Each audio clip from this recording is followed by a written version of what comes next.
RMC 01 TV, François Sorel, De quoi je me mail. Un grand bonjour à vous toutes et à vous tous. Merci d'être là comme chaque dimanche sur RMC, vous le savez, à la radio, pour De quoi je me mail, votre rendez-vous dédié à l'actualité high-tech. Et puis dès le vendredi, sur, on va dire, le numérique, à la fois la version audio qui vous attend en podcast, sur les principaux agrégateurs de podcasts, et puis en vidéo sur 01tv.com, sur la chaîne YouTube de 01 TV, et puis sur la chaîne 01 TV sur les box, sur Freebox, sur SFR, Orange et sur FranceSat. Au menu de ce De quoi je me mêle tout à l'heure, on va se poser la question, est-ce que les box télé, la bonne vieille box avec la bonne vieille télécommande, sont amenées à disparaître ? Je poserai la question tout à l'heure à Amélie Charnet, notre journaliste spécialisée à 01net.com dans les télécoms. Elle a enquêté sur le sujet. Et puis je vous rappelle que vous pouvez réagir bien sûr à toute l'actualité, à tous les sujets qu'on va évoquer dans ce club de la presse IT tout de suite. Sur Twitter avec le hashtag DQJMM et puis la page Facebook de quoi je me mêle qui vous attend. Et d'ailleurs au passage, merci, vous êtes de plus en plus nombreux à nous suivre sur Facebook. Bienvenue, c'est parti pour De quoi je me mêle.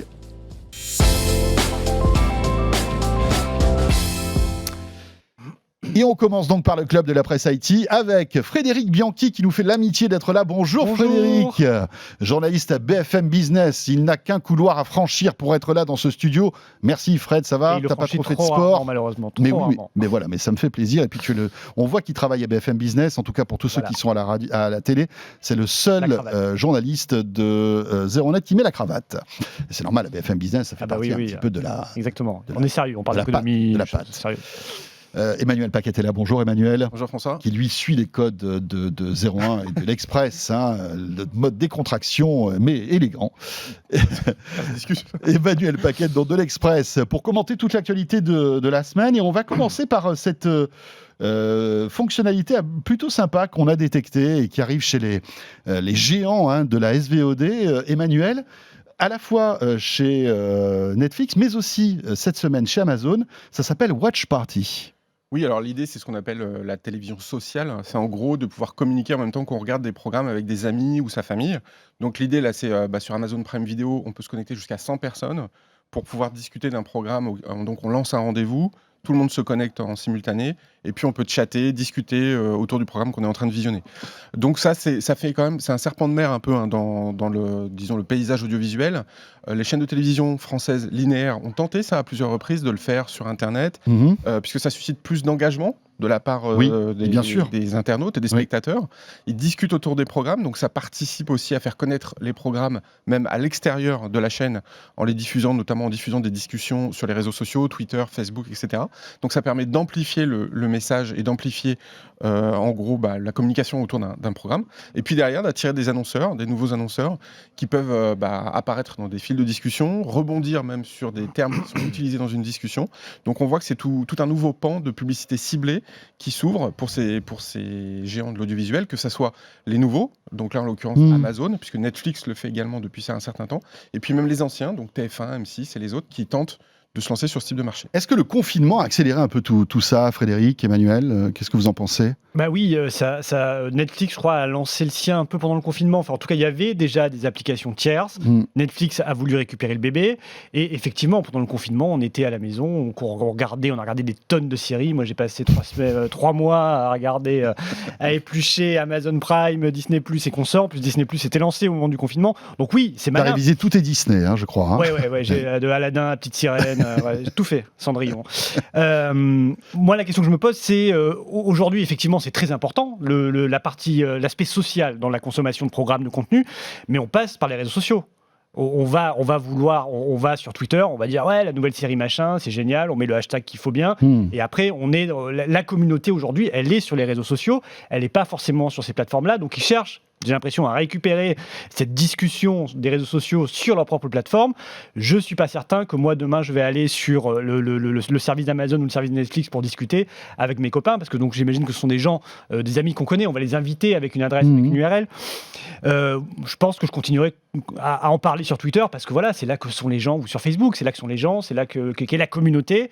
Donc, je ne sais pas si ça va vraiment décoller. Ce type de service-là, c'est malin.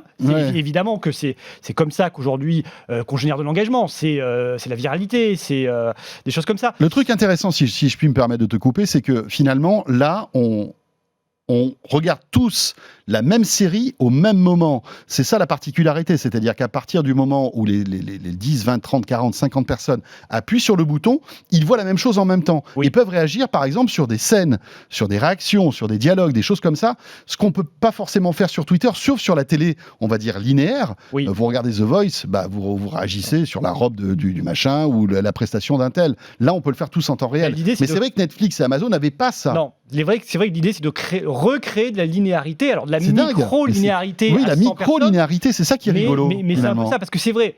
Tu as raison, aujourd'hui on commente beaucoup ce qu'on regarde à la télé sur les réseaux sociaux, mais c'est du direct. C'est The Voice, c'est Top Chef, les matchs de foot, ou voilà. BFM TV, si on regarde TV, l'actu, des choses comme ça. Exactement, donc là on va pouvoir le faire en direct avec des séries, et c'est vrai qu'en général sur les réseaux sociaux, tu as vu tel épisode, la scène, truc, tout ça, mais c'est vrai qu'on ne commente pas en show, en live. Là, ça permettra de faire ça, effectivement. Ouais. Rappelons que, évidemment, chaque spectateur est obligé d'être abonné au service. Hein. Bon. Il n'y a pas de secret, hein, c'est ça. Hein. Et à ton avis, il y a la publicité qui va arriver là-dessus. Franchement, déjà, on paye ses abonnements. On paye un abonnement à Netflix. On sait que la publicité à Netflix, c'est un sujet très tabou. Hein. Ils avaient essayé un moment de mettre des bandes annonces, des choses comme ça. Avec les... en arrière, quand même, Et puis, ils sont vite retournés en arrière parce que, franchement, les spectateurs... voilà. Alors, les spectateurs sont très vigilants. Hein, ils sont très vigilants, mais c'est vrai que pour l'instant, c'est trop tôt pour le dire. Alors, effectivement, comme le disait Jean-Sébastien, il y a la contrepartie, c'est, on voit aujourd'hui sur Facebook, par exemple, Facebook Watch, qui est le service de visioconférence, enfin de vidéoconférence et de vidéos plus ou moins à la demande de Facebook. Il y a déjà aujourd'hui des interactions avec les abonnés de Facebook. Donc, quand vous avez un de vos amis qui regarde quelque chose sur Facebook Watch, généralement, on vous le signale dans votre flux en disant « Connectez-vous, vous pourrez aller le voir ». Donc, on voit qu'eux aussi s'y mettent. Il n'y a pas que Amazon et Netflix. Alors là, c'est sur du contenu gratuit, effectivement. Et c'est déjà en partie monétisé aujourd'hui un peu chez Facebook. Donc, on voit que c'est eux qui ont un peu ouvert cette brèche.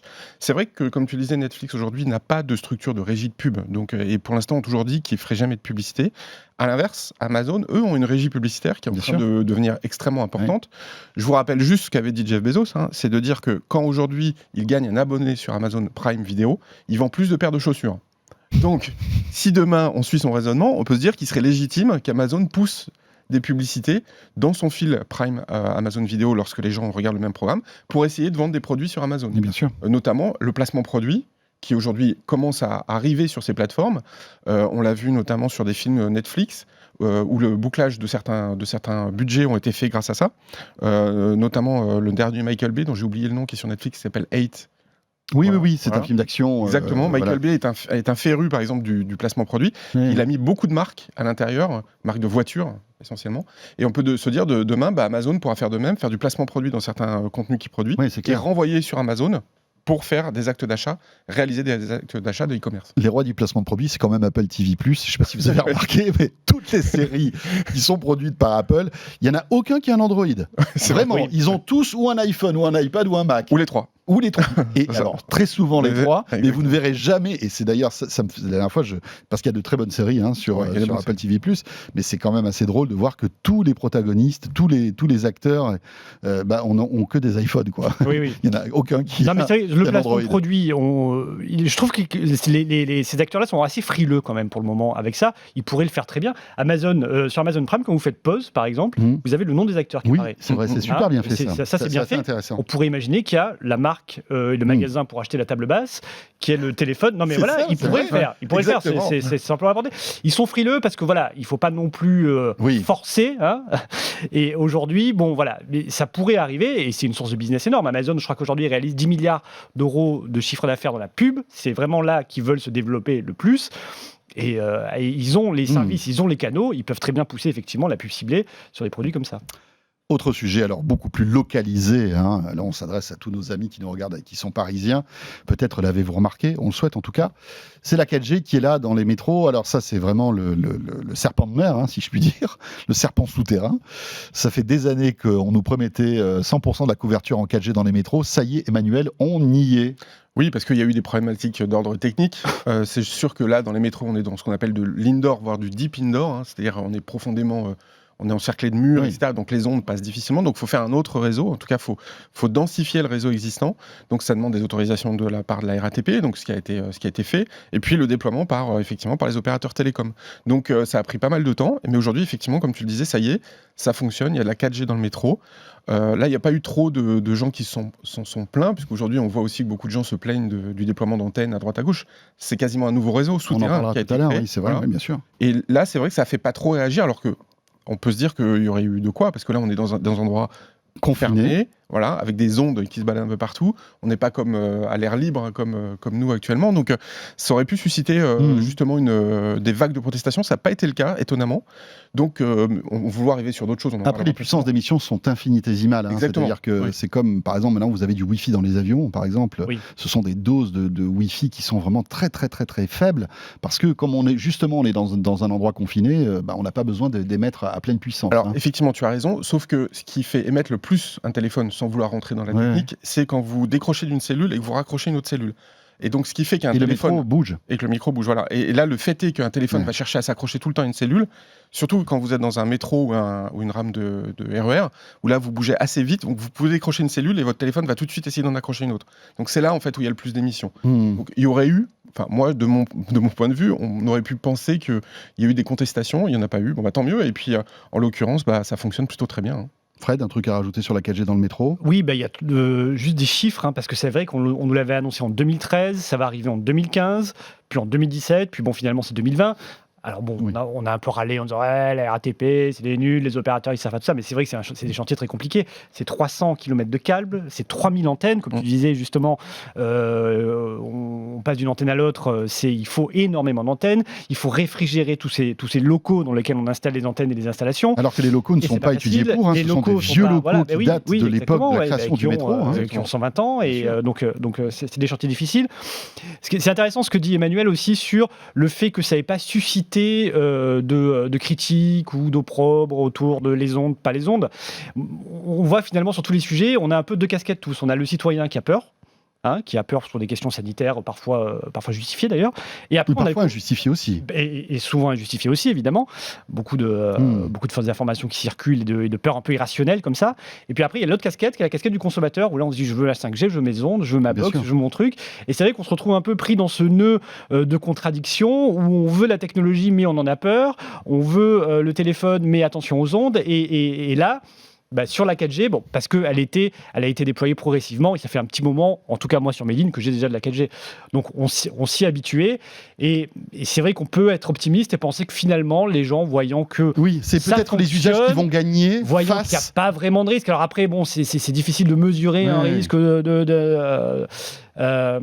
autour de ces ondes-là, mais bon, le discours qui rassure un peu en disant voilà, il n'y a aucune étude qui montre que les ondes 4G ou les ondes 5G ont des effets néfastes sur la santé, ça finit peut-être un peu par passer. Il faut du temps, mais on arrive à passer ces étapes-là. Justement, c'est peut-être la bonne transition sur tout ce qui se passe concernant la 5G. Vous savez que la 5G, elle est dans les starting blocks. Les opérateurs préparent l'arrivée de cette nouvelle technologie qui se veut être vraiment une technologie de rupture qui permettrait en fait d'avoir des débits dignes de la fibre optique finalement quasi partout. Alors évidemment, il va falloir créer un réseau, mais c'est le cas. Malgré tout, il y a une fronde contre la 4G, Emmanuel. 5G, pardon. La 4G était beaucoup mieux passée. Oui, c'est vrai. Malgré tout, alors juste petite parenthèse concernant la 4G, je vous rappelle qu'il y a plein d'antennes qui sont brûlées. Exactement. Et c'est pas de la 5G. Non, C'est de la 4G. Donc il y a malgré tout une fronde aussi d'une manière générale sur les ondes et sur le progrès en quelque sorte. Parce que, et juste une petite parenthèse pour vous raconter une petite anecdote, un opérateur un jour m'avait confié que suite à la dégradation d'une antenne dans un village, en fait les gens étaient hyper contents parce qu'ils n'avaient plus une antenne sous leur toit. Mais en fait, ils captaient toujours de la 4G, mais c'était une antenne qui était beaucoup plus éloignée et finalement ils étaient encore plus en phase d'onde puissante parce qu'il faut savoir que quand vous n'avez pas un émetteur à proximité, votre téléphone va essayer de capter une 4G qui va être beaucoup plus éloignée et c'est à ce moment-là que ça peut être potentiellement dangereux parce que votre téléphone en fait va émettre un maximum d'ondes pour capter une antenne qui est très loin. Et c'est ça le paradoxe, finalement. Ouais. Mais enfin bon, on referme la parenthèse. Sur la 5G, cette fronde, elle est légitime ou pas, messieurs ? Alors, moi, Non, J'aime bien le souffle on va dire non. de Ben, Fred. après, la fronde, elle est légitime ou pas. On voit qu'aujourd'hui, il y a des frondes sur à peu près tout. Hein. On est en opposition par rapport à ce qui. On a l'impression qu'on nous impose. Hein. Il y avait le compteur. Oui, bien sûr. compteur Oui, c'est liquide, une opposition la 5G, quasi systématique. les 80 km/h Oui. si on veut sortir de la tech. Donc, c'est vraiment tout ce qui vient d'en haut. Il y a Ouais. toujours, grâce à Internet, avec des groupes qui se fédèrent ou des choses comme ça, on veut pas.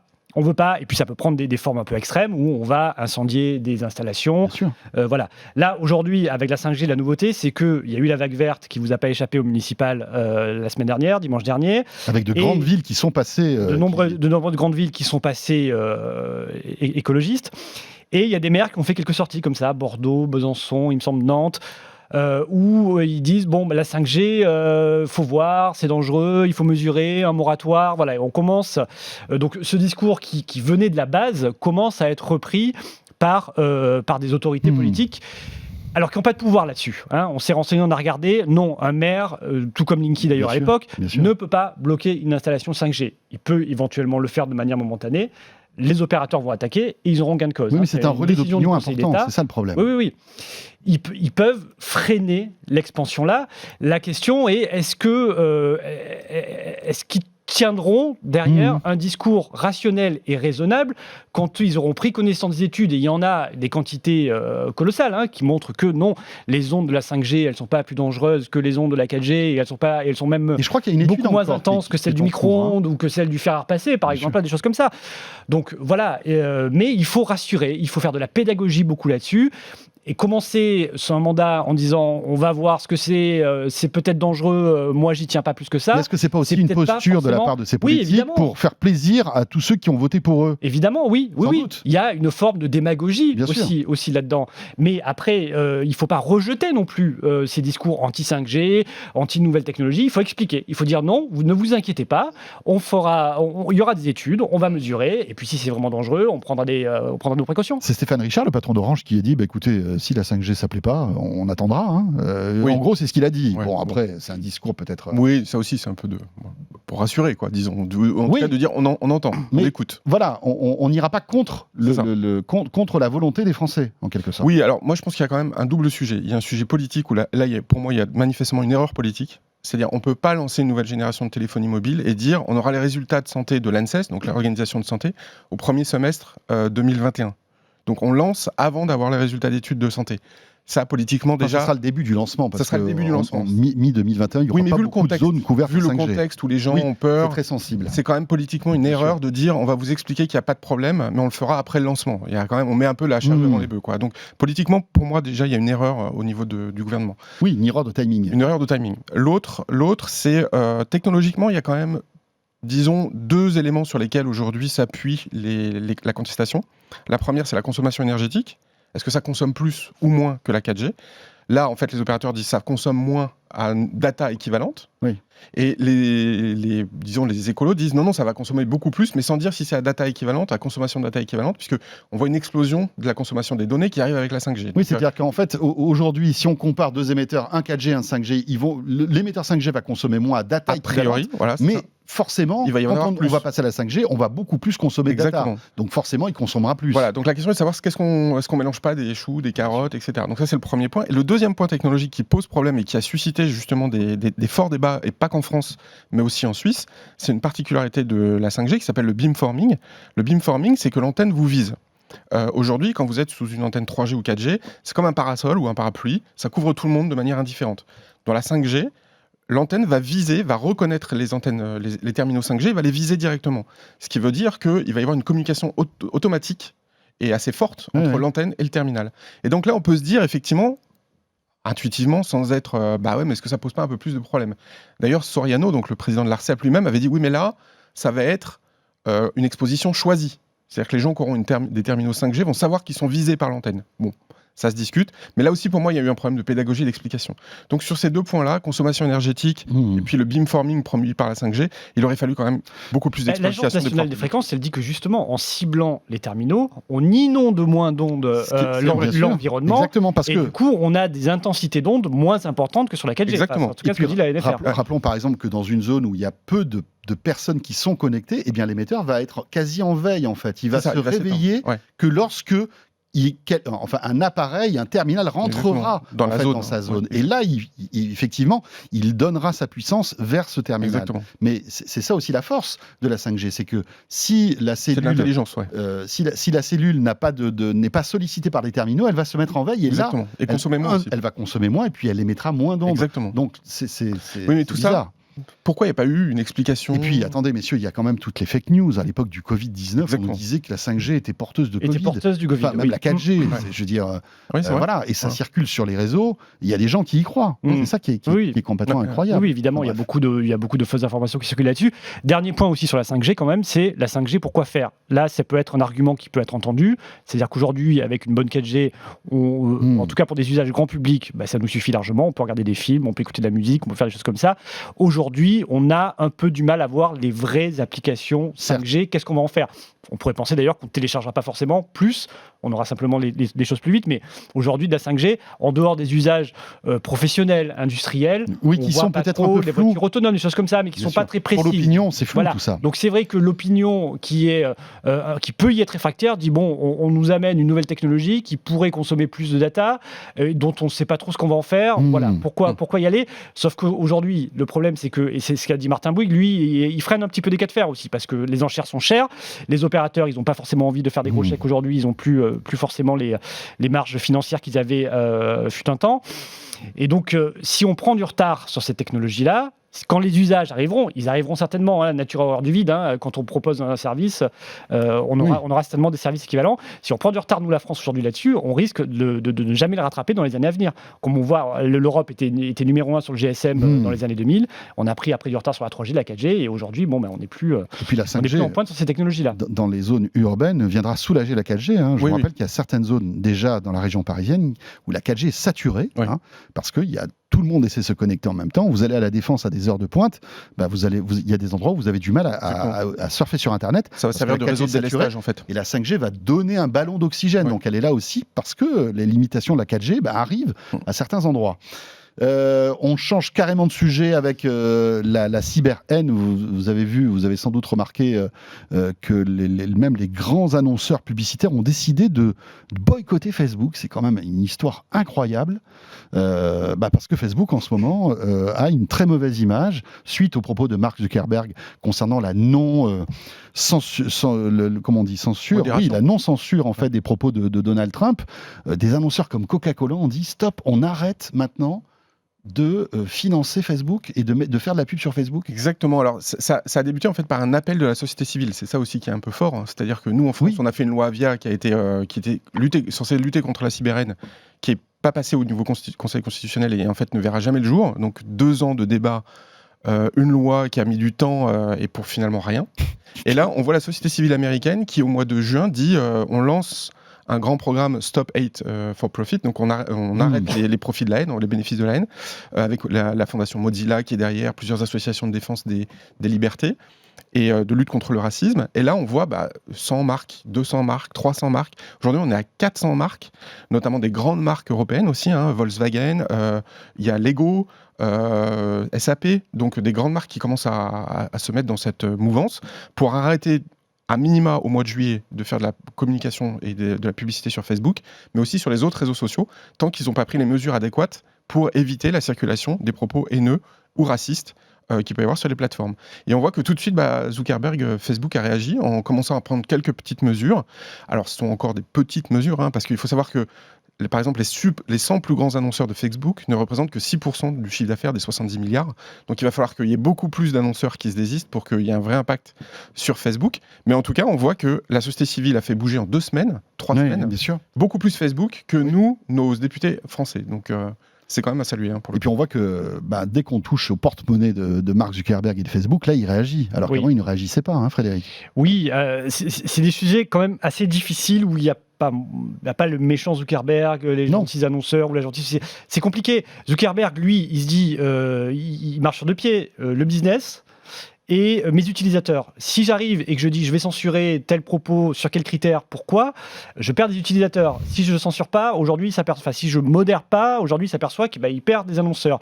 Alors les annonceurs, comme disait Emmanuel, c'est pas très grave parce qu'il en a tellement. Facebook repose sur une base de petits annonceurs colossaux qui lui font son business.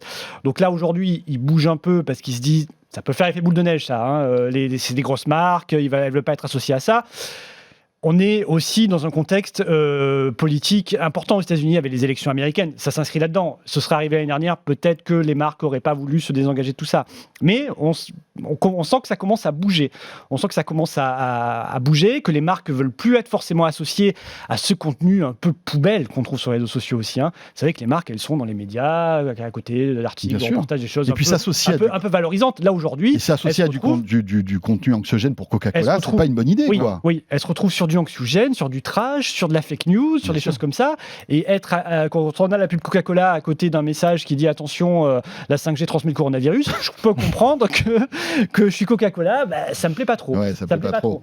Après, sur ces histoires de modération, moi je suis un peu fataliste. Je pense que à partir du moment où on donne la parole à 2,3 milliards d'individus sur la planète, est-ce qu'on peut modérer tout ça ? Est-ce que, ou alors on décide de censurer Zuckerberg a enfanté d'un monstre qu'on ne peut pas gérer. Zuckerberg et tous les autres, même sur Twitter, c'est difficile de contrôler la parole des gens. Qu'est-ce que c'est qu'une fake news ? Alors, il y a des fake news énormes, c'est facile, mais il y a plein de choses qui sont dans l'entre-deux. Qu'est-ce que c'est qu'un propos haineux ?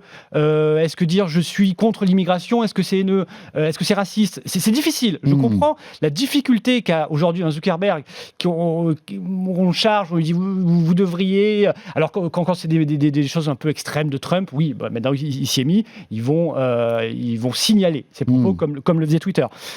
Mais dans la masse, je pense que, et on l'a vu avec la loi Avia, il n'y a pas vraiment de solution. Il n'y a pas vraiment de solution, si ce n'est que ça peut passer par l'éducation dès la petite enfance, de respecter l'autre, de ne pas être trop virulent.